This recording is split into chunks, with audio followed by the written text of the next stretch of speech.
gutega amatwi ibiganiro byamenya nawe.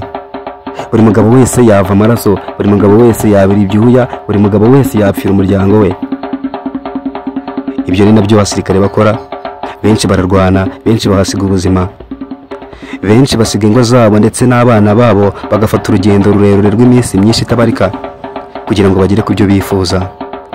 Uyu munsi mu kiganiro menya nawe reka nse ngugarukire cyangwa ku rugendo rutoroshye, urugendo rusaba imbaraga, kwihangana, udacika intege, umurava, gukoresha imbaraga ndetse no kugira ubwenge bwinshi cyane kugira ngo wisange mu mutwe udasanzwe w'abasirikare badasanzwe baba baratonywe kugira ngo barangize iryo kosi. Officer Cadet Course. Officer Cadet Course ni ikosi rikorwa hagati y'imyaka 4 n'umwaka umwe. Ni ikosi kandi riba bitewe na buri gihugu.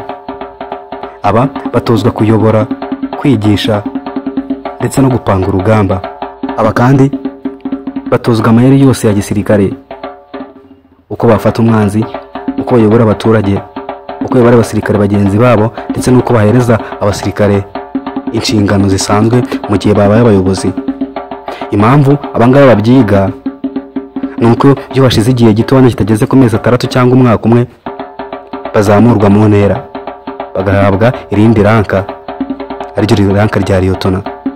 Ubundi biragoye kuba wabona umusirikare w'u Rwanda ufite ranka rya Liyotona uri maze nk'umwaka. Abenshi baba barabazamuye barabagize Liyotona. Ibingibi nabyo byabaye muri iki gitondo cyo kwa gatandatu nk'uko byemejwe n'igisirikare cy'u Rwanda mu itangazo cyasohoye. Cyavuze ko Perezida wa Repubulika y'u Rwanda Paul Kagame akaba n'umugaba mukuru w'ikirenga w'ingabo z'u Rwanda RDF yazamuye mu ntera abasirikare 632 akabavana ku iranka rya Liyotona cyangwa se rizwi nka Second Lieutenant, ahubwo bagahabwa iranka rya Liyotona, inyenyeri ebyiri ku rutugu. Bivuze yuko mu minsi iri imbere cyangwa se mu myaka iri imbere bazongera bagapromotinga bakazamurwa mu ntera bagahabwa iranka rya kapiteni.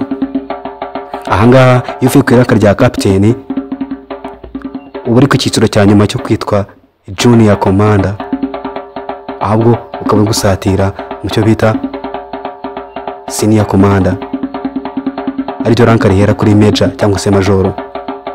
Gusa mu kiganiro menya nibi cyangwa se menya nawe ntabwo ndi kubagarukira ku maranka, ahubwo turi kwivugira ku ikosi ridasanzwe rihabwa abitegura kuba ofisiye batonya Officer Cadet Course.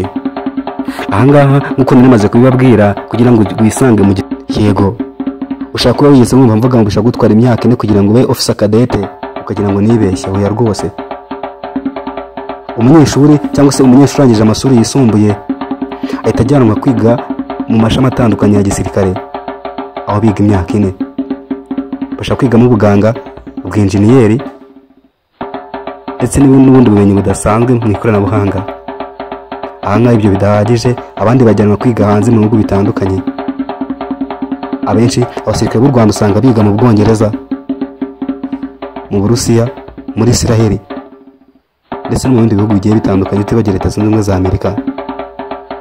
Gusa nanga ibyo bidahagije no mu basirikare b'u Rwanda basanzwe ari abasirikare bato atorwamo abasirikare bitwaye neza kurusha abandi. Aba baba baritwaye neza kurusha abandi nibo batorwamo abasirikare bajya gukora ikosi ry'umwaka umwe rya Officer Cadet Course. Aba batorwa bagendeye kuri discipline ndetse n'uburyo bakoragamo akazi, bagatorwa mu mitwe yose ya gisirikare.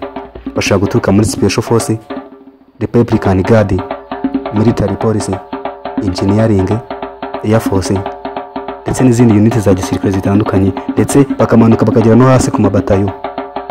Abasirikare batoranye umushwemo ngo bajoininga Officer Cadet maze bagakora ikosi ry'umwaka umwe, bapasinga bakazavuga ngo bakoze ikosi ry'umwaka umwe.